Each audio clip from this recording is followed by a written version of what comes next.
What's up, guys? Welcome back to the channel. Today we are doing an install on this rear bumper right here from True North Fabrication. There is not much information out about this bumper, and the instructions are pretty crap, to be honest with you.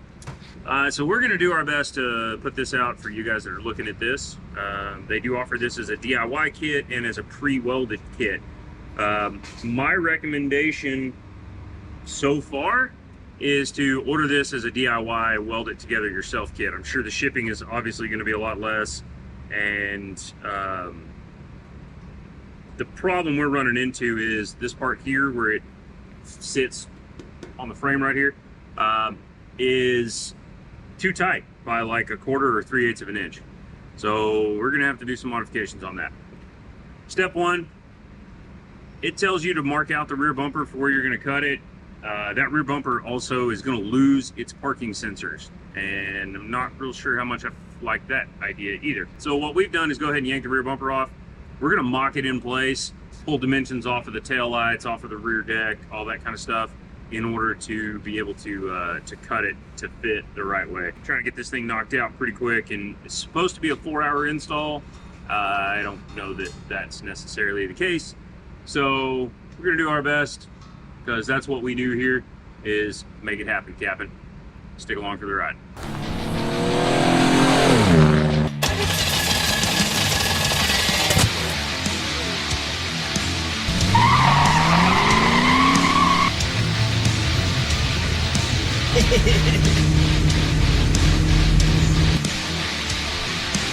Click that like button and subscribe to the channel. Also, if you would like more content, follow social media at CodyCrafted on Instagram. Alright, so we drilled a second hole in the rear of the frame. That part is in the instructions.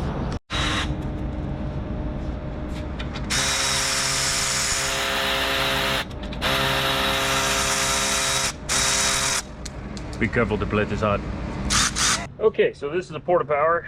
It converts hydraulic into force because, you know, science. All right, so we're gonna start by putting a little pressure on it just to kind of hold it in place. I'm gonna take a measure. The reason we're having to do this is because this welding causes this tube to shrink on this side that it got hot. And so basically the corners are bent in. And our measurement is currently 45 and 3/8, and we need where our porta power is at to be at 45 and 3/8. 45 and an 1/8. 45 and 1/8. So we got to go 1/4 inch, which means we actually have to go like 3/8 because it's going to spring back. Call the ball. Ready? We're gonna go an 1/8 over, so 45 and a half, and then we'll let the pressure off and see what happens there.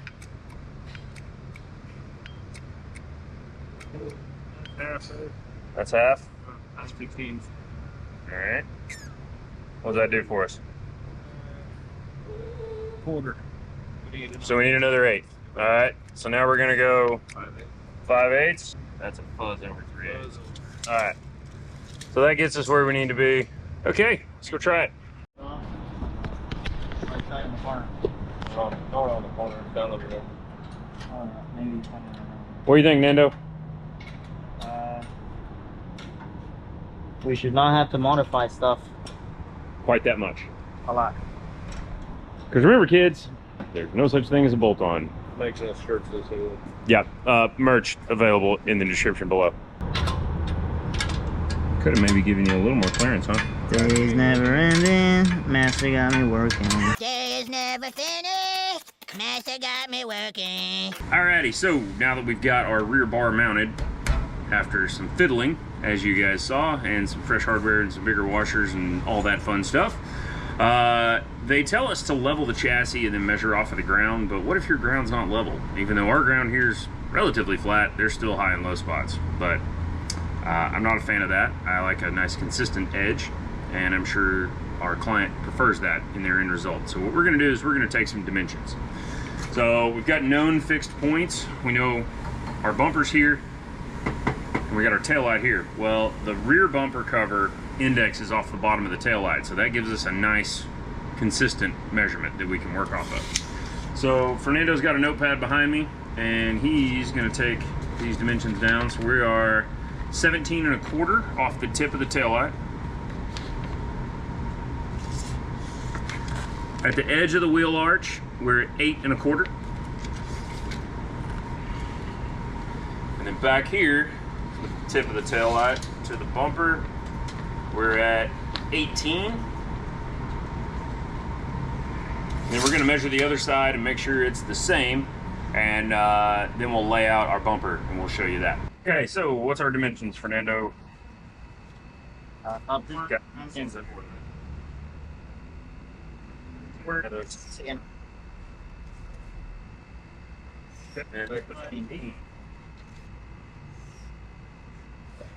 So now we've got a straight line, or we have our reference points. We're gonna grab a nice flexy straight edge. Our tape is gonna shift. And we'll lay this out. In the instructions, it tells us to measure from the top of the frame rail and then come down 1 inch. I can tell you the way this is looking right now, we're gonna lose our parking sensors like we talked about. So we're gonna go ahead and pull those out so we don't damage them. And I'm pretty much gonna leave this as a rough line just to get the ball rolling. I'm gonna cut a straight line across the bottom of the parking sensors. And then that way we can see how the fitment is, and if we can get a little bit of round tube here and then the bumper actually tuck in behind it for a cleaner reveal, that's how I would like this to fit. I think it's going to be pretty close to that. We're probably gonna have to pull this thing off and on a couple of times in order to make sure that it lines up the way we want it to. We'll see how it goes. All right, so looking at the foam insulator pad, if you were to come down 1 inch from the top of the frame, that's still going to stick you in back behind here, and it's going to rub right here because of the shape on this dude. So we're not going to be able to make it super pretty and tuck in behind. I feel pretty, oh so pretty. We'll do what we can as far as that goes, but I think we'll be all right. So I guess we just kind of got to get to cutting.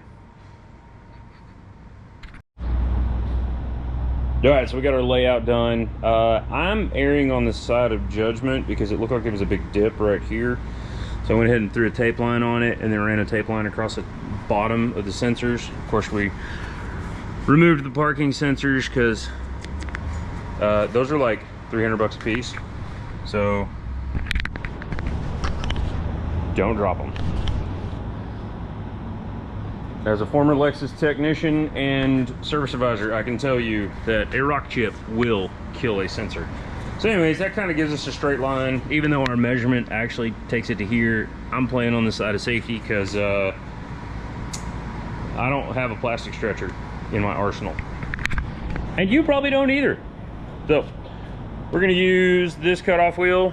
I don't have any diamond wheels right now. This is a straight line grinder. We are cutting on the painted side so that this tape protects that amount of paint. And we're probably gonna have to make at least one more of these kind of cuts, but this will get us going and at least get it where we can try to fit it up and see how close we are. Cross your fingers, kids. Oh, eyes and ears. It's loud. There's plastic melted crap going everywhere. It's not good. PPE, it's a thing.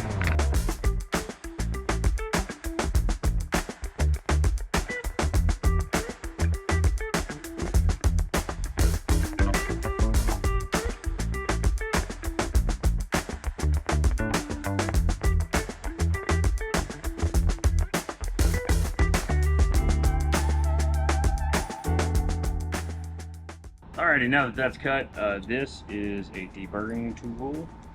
Do not stick this in the palm of your hand, it's ouchy. This is one of my favorites for cleaning up dirty edges on plastic bumpers, also on aluminum. But just kind of come in and pick all the schmutz off. Some of it's stuck because it's melted. Just kind of pick the back off. But you can kind of clean it up a little bit, and then we're going to test fit and see how close we got, or if we got to buy the guy a new bumper.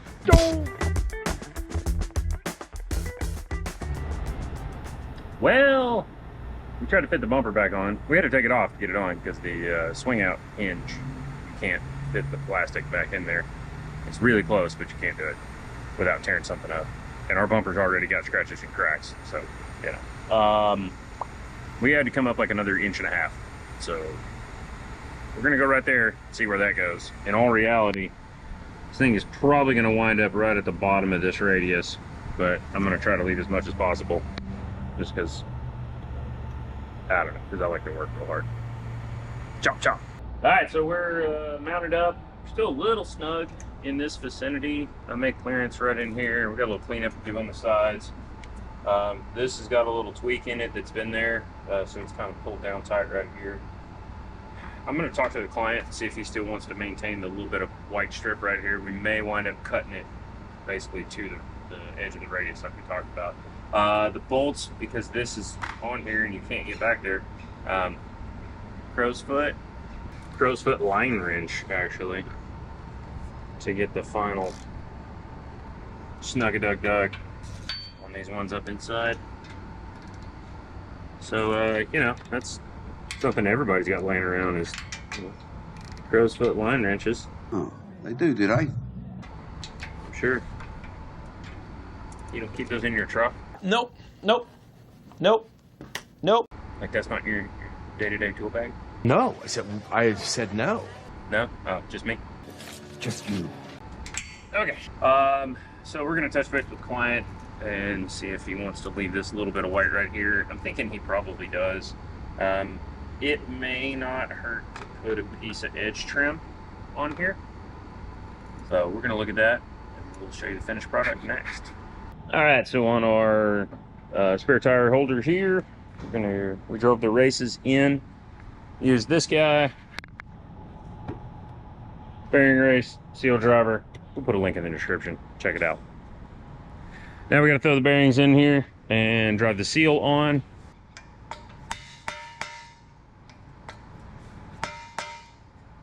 Good. That'll work, we're flush.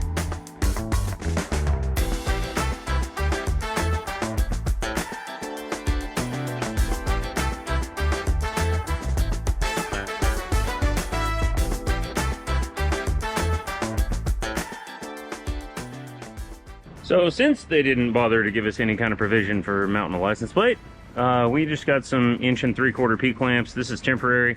We're actually going to use Victory 4x4's rear camera relocation setup and make it adapt to this setup, just because I know theirs works and I've done them before and they come with the wiring and all that fun stuff. And so 1 3/4 P clamps and a little piece of flat bar, or a little piece of the angle. Little piece of 3/4 inch angle with a couple of holes in it. Just enough to get him going. Look for this one to come back in a future episode. We are going to try to work up that front bumper design, pending our client schedule and our workload and parts availability for when our sliders show up. So that way we can have this dude here for that whole program. If you like what we do here, please consider like and subscribe. We sure appreciate that. And you know, check out our other videos. We do a lot of GXs, but we also do a lot of other stuff. Thanks for coming along. We sure appreciate it. We'll see you on the next one.